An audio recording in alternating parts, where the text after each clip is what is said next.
2025 উপলক্ষে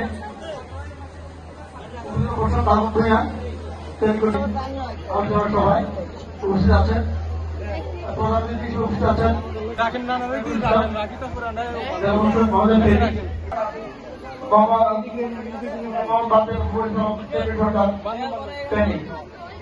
সেই কারণে আমি কিছু বক্তা দিয়ে যাবো ভাষা আন্দোলন বিষয়টি মহান ভাষা শহীদদের এবং যার স্মৃতিধন্য মাটি আমরা কথা বলার সুযোগ পাচ্ছি।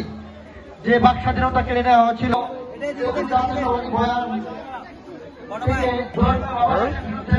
চেষ্টা করেছে, অথচ 21 ছিল পরিদস্ত একটি ব্যবহারিক আন্দোলন। বিষয় হল ভাষা আন্দোলন শুরু করে কিন্তু অধিকার থেকে এবং শক্তিশালী পাকিস্তান